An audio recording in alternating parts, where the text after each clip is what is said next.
Well, it's about 3 days later, and I got this spawn into the bed you see here. Of course, it's just an up-close view of it. I'm not showing you how exactly I put it in. And you can see that the soil has gotten a bit more wet because it's rained quite a bit from leftovers of the hurricane that hit Texas, Hurricane Harvey. But I've let the bed drain out overnight, so it's not saturated water, it's just up to field capacity, which is alright. And you can see this Americana spawn. It doesn't have the little white sclerotia inside it like the black morels I did last year, but you know, every variety species of morel seems to have a bit different behavior in making the sclerotia. Like, you know, the vulgaris makes it a bit late. This americana makes the small ones on the outside of the bag. You know, all different behaviors. I'm sure it helps them survive different environmental niches. You know, they're all designed to meet certain requirements. That's why you don't find morels of different varieties growing right next to each other usually. On top of my spawn that I put into the bed, or you can put it below it or mix it in, it doesn't really matter, I don't think. Yeah, I'm going to use a little bit of a dusting of plaster of Paris, which is essentially gypsum. And you can use some gypsum or you can use some more hydrated lime, but it's going to add a little bit more nutrition to the mycelium, and it's going to raise the pH a little bit and take some of the acidity out of the soil. Alright, I have the spawn in this bed. You can see I have the plastic cut out, or cut the length rather. And again, because the plastic's 12 feet wide, I'm going to pull one side over it, stake it down, then use a razor knife and trim it up, and then stake the other side down. Got this first bed covered up. You can see the stakes pounded in somewhat close together, about 2.5 feet to 3 feet, and then a little bit of an angle too for the hoop going around. And then I have a few sandbags to hold the plastic down because the wind does seem to catch it a bit still.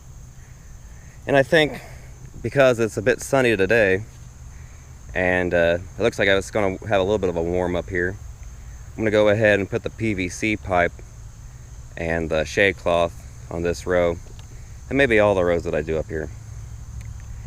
And when I get that done, I'll have sandbags holding that all together. I'm going to get a weed whacker too and weed whack all these leaves. My plan is, instead of having one bed right next to another, I'm going to have about 2 feet of a footpath of grassy area, because I've seen a lot of pictures of the morels popping up in the footpaths and grassy areas in between rows, and from China. There are pictures from that I've seen. So I just use the grass as a bit extra, bit of humidity in the environment, and let it keep on getting somewhat long, and only trim it back maybe like once or twice in the spring, even if I have to do that. And probably all that tall stuff I'll just probably rototill over it and break it down. The weed whacker's probably not too strong enough for that. But yeah, about 2 feet of footpaths in between rows, and get the shade cloth on top of them to keep the sun off. Alright, I got these hoops on, and you can see that I couldn't really bend them well into a nice smooth hoop. They kinked up in the center, or at least on the first couple ones that I tried, and then I decided, screw it, I'll just go ahead and use my knee and bend them all in the center before I put them in, so I get it a bit more on center. And it'll still work just fine like that.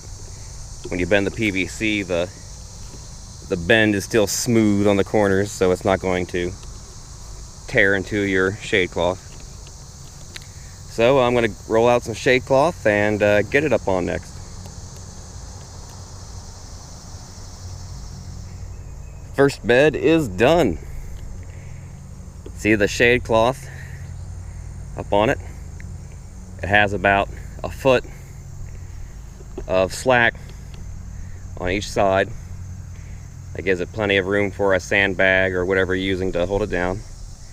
And I'm using some sandbags full of bricks. I got some sandbags with some cut up 6x6 posts, leftover posts from a deck. In my opinion, the sandbags with the bricks is the best idea because the bricks won't cause anything to rot on the inside, and that's usually what breaks the plastic down for the sandbags. But yeah, the sandbags holding it down, and also too you could use just pile up dirt if you want on top of the shade cloth to hold it down. Same way with the plastic. But I think that looks really good. You can barely see inside of the row when the sun is shining through it. And this shade cloth is 80%. And before I forget to mention, I used 20 bags of spawn, each bag 6 pounds, 4 ounces, to inoculate this bed. And this bed's about, let's see, if every post is 5 feet apart, and I got 10 of them, so that's 9 lengths, so 9 times 5, that's 35 feet worth of bed. So figure on a spawn rate that I used of about 1 bag for every 2 feet of a 3 or 4 foot wide raised row, which is probably pretty heavy. If I remember from the documents I've read that came from China, they don't use even that heavy of a spawn rate. And you know, they're still cropping out bunches, so maybe that means I'll get more. Have to see. But sun's out now. It's a nice day, so I better get back to tilling.